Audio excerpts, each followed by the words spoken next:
Hi everybody, thank you so much for coming back to my channel. My name is Candace St. James. Thanks for coming back. And in this tutorial, I'm going to go ahead and show you, actually I'm going to educate you a little bit on what is your first day like in drag. You know, typically you're going to be at home or you're going to be out with friends. You're not going to really be in a bar, but I'm actually going to be here to show you exactly what kind of fears, what kind of things you may have, and it's okay. I understand it. I'm so excited to share this stuff. So 1, 2, 3, let's get fabulous!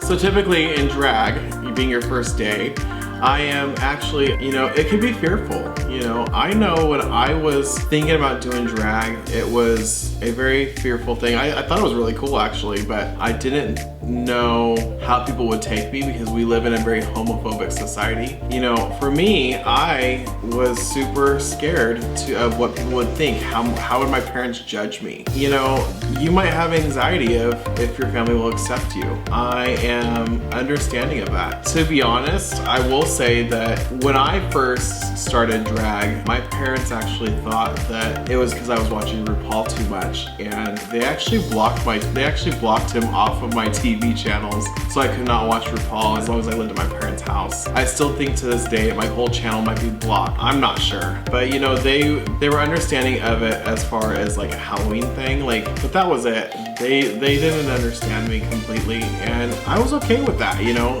it was kind of hard at first, but as time grew on, you know, the whole fear and anxiety just kind of came down. You sometimes just gotta do it, and the best way to do it, to dress up in drag first, to where you're making a out in public approach, is to go ahead and do Halloween, because that's the most non-judged holiday. The whole fear, I mean, I understand what will people think of me, and what people, like, what will people see of me? What will people think? Will people think I'm fabulous? Will people think I'm just hideous? In all reality, we all have those fears. That's the fear of my boy nature. That's the fear of everybody probably, if I'll be pretty, if people will accept me the way that, honestly, that's where it starts. You gotta go ahead and love yourself, because it takes a strong person to do drag, and it takes a strong willpower, you know, and so if you are willing to do drag, it is a very, you know, those feelings will arise, and that's completely natural. You have to understand that. At first, you are doing drag, it's probably Halloween, because you don't want people judging you, and I totally get that. You know, that's how I did it, actually. I appeared in drag when I was with my parents, and it was Halloween. I actually had a very crazy story. I wanted to go to work, and so I had one of my girlfriends do my makeup really pretty, and I had a nasty blonde wig. I had a really gross, like, almost platinum white. It was really disgusting, and I actually went to work. I borrowed my mom's bra, actually. I will tell you that story. I totally did borrow her bra. Sorry, Mom, but you know, I totally did. I remember that because that day I was working at Me and Ed's Pizza, and I will never forget it, because when I was there, I had already asked my boss previously if I could do it. He said yes, I could. I ended up going there, and I was ridiculed. I was forced to go ahead and take off the makeup. I was forced to go ahead and not be who I wanted to be for Halloween. I was devastated because I had to get in there and make pizzas. I was a pizza boy at one point in time. I had to go in there, and just the thought of getting in between him with bosoms, knowing that I'm a guy, freaked him out. I hated that job. I'm not gonna say here lie. I totally hated that job. You know, those are little signs of being in drag, but you know, I still have that picture for me to this day, and I looked horrible, but you know what? I was so excited, and I was so proud of myself for actually getting out there and doing it and seeing how people perceive me. People love it. I will sit there and tell you, there are gonna be those homophobic people, but let me tell you, there are those people that just wanna sit there and play with your boobs. There are people that wanna go ahead and just laugh and get excited when they see you, because it's a total transformation, and it's not one of those things where you want to go ahead and necessarily worry about, because you know, when you're in drag, people want to go ahead and touch your breastplate all the time. They're going to want to grab your chest, and people and guys will tell you how pretty you are and all this stuff, flirt with people back. You know, all that temptation is there. People are still going to do people things, and we have all these fears, we have all these anxieties of what people think of us and how pretty we are. But you know what? I'm gonna tell you the right truth. nobody recognizes you and as you unless you look just like you without makeup on, you know. But a little bit of makeup goes a long way. I'm actually excited to share that because, you know, that helped me get through. It's like, people don't know me because I started out in a little club in Visalia, California, and a lot of people did not know what I looked like outside of my drag when I went to go and do drag. You know, it gave me a little bit more of a confidence boost that, you know what, if I totally bomb this performance, then it's okay. People won't notice me. So there's no judgment. There's not really a whole lot of judgment in the whole drag club. People do, they reminisce a little bit, but you know, it's a night and people do forget, you know, and so it's okay. You know, unless they see you every week. But if you're a new queen, it's hard to kind of get people's attentions, and you have to kind of like screw them with your eyes when you stare at them like this. You know, you can point, you can do whatever, you know, to be a little flirtatious. A lot of the queens will come and mess around with you. They will do some stunt towards you to entice a tip. And so for me, like, those are the things that you deal with. People won't recognize you. So, you know, and then on top of that too, people will not forget about most of the night because you're drunk anyway. So I have to put it to you like that. So don't worry about if you're feeling anxious or if you're feeling anxiety or you're fearful or whatever, because I remember when I first performed, I performed in Visalia, California, and I did Buttons by the Pussycat Dolls, and I will never forget, I went in there and I'm actually fearful of getting up in front of people. I was more so when I was way younger, I was more fearful than ever. And I remember telling my ex-husband that I was a performer and I had performed a bunch of times and I never really did. I got up and I actually got into performing, and I performed the Pussycat Dolls for the first time, and I remember slipping on alcohol that had fallen on the ground.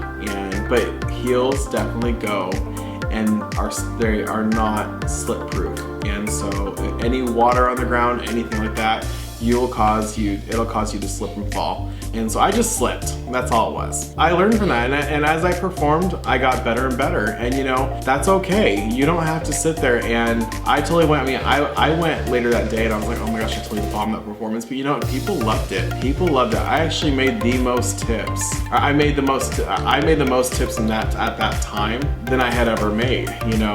I was super excited about it. People were just flocking over it. And people probably don't remember me now, but because that's the thing, is when you don't perform in a certain place, people do forget about you. So it's just about, you're just doing a performance. Don't feel fearful that you are this little boy that's trying to go ahead and dress up in women's clothes and do this, because people will not recognize you unless your friends are all of them at the club, and in that sense, that's not true. So when you go into a club, I mean, when you're at that point where you're okay to go ahead and be out and about, and you are at a club and you are brand new to it, and you want to get enticed into performing, you want to get started in it, best thing to do is I would find somebody of the another drag queen. I would try to find somebody who was in that show who could point you to either the host or the club director. The host will sit there and tell you what's up. They'll sit there and they'll talk to you about whatever thing. All you gotta do is say, hey, I really want to get started in performing. And so what they basically will probably do is they'll probably just sit here and talk to you about what you want to do, or have you performed before is a typical question. Then they might ask you questions about, you know, what is your character? Your character might be queen or king, whatever. You know, that's what they're asking for. And you don't need to tell them about non-binary, none of this stuff. Like, you don't need to tell them any of that, because they just want to know if you're a king or queen, or what are you trying to perform as, like that kind of thing. Then from there, if they don't give you a guest appearance, which that would probably be what they would fit you into. Doesn't always happen though, but what they can do is there's two different ways that I know of that would work, which would be they would have you audition, and what that is they would give you a certain time or a certain day that they would want you to go ahead and do a performance as a guest performer. So I've seen that happen. Whenever you're on stage, the club owner, the members of all the drag show, they will all be watching you, and they will all talk about it, about how you did and how they think if you fit into their category of what they're looking for as a queen.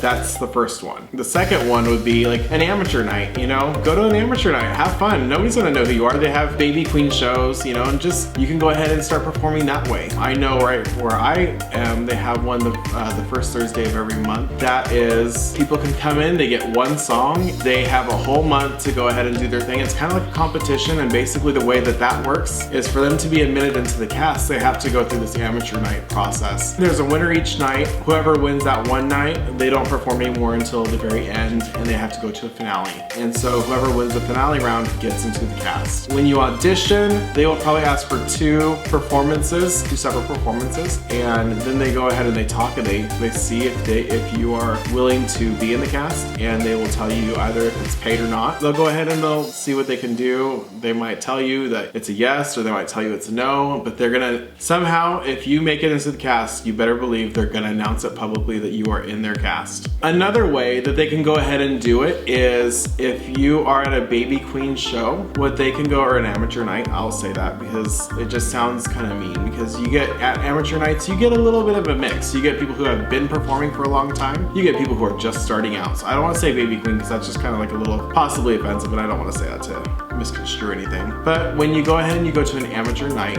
even though there's people that might not be amateurs, you're still going to their amateur night, so they're going to classify you as that. They may also do something called a fan favorite, and basically when you go up to perform, what they're going to do is they're going to perform your number, and then you come out, and then that's it for your number. But then at the end of the whole show, that whole segment of the amateur night, they're going to have you come back up, and they're going to actually ask the crowd to cheer on for the one that they thought was the best. And so this is where you want to bring all your friends. I'm not going to sit here and lie. I'll tell you, bring all your friends. If you really want to get into a drag club, bring all your friends. And they will go ahead and they will go one by one down the row of who liked who the most until you come up, and then they're going to announce you, and then you're going to get all these cheers typically, and whoever gets the loudest cheer gets into the cast.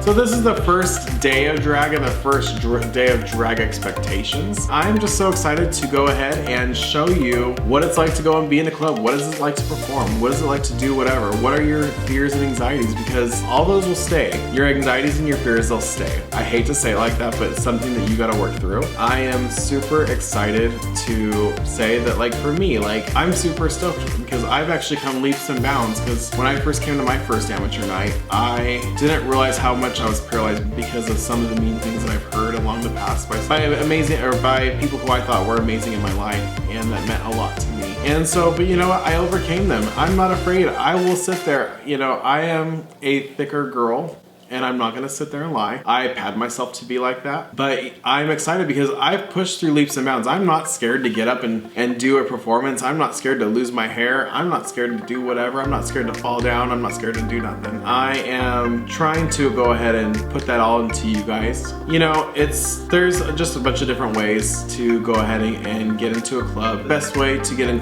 touch with a drag mother of whatever kind is to go ahead and watch a few of their performances. I mean, because you can find a drag mom like that. If you're one of those new queens and you want to find a drag mom, go ahead and just kind of scope them out, you know? If you see one that you like, eventually go up and ask them if they would be willing to teach you the craft of drag. Go ahead and look at their makeup, and if you like how their makeup goes, go ahead and do that. Or if you like the talent that they have, or the possible dances, the routines that they do, go ahead and talk to them a little bit and see what the options are for you. They can always go ahead and tell you yes or no. That's another way that I know that you can go ahead and get a drag mother who can actually teach you the craft of drag. That's actually a really good way to go, in my opinion. Thank you guys so much for coming back to my channel. My name is Candace St. James, and I'm just super excited that this is the first expectations for drag. Of course, we're gonna have our fears, we're gonna have our anxieties. Those will still stay with us, but we gotta work through those. That's what makes us more powerful. And I am super excited to just share kind of like, how do you get into a club? How do you begin working? How do you begin making money in drag? The auditioning process through the amateur nights. Those are all ways that you can go ahead and become part of a club, and the more people are gonna go ahead and notice you and see what your true potential is. I'm just super excited, guys, because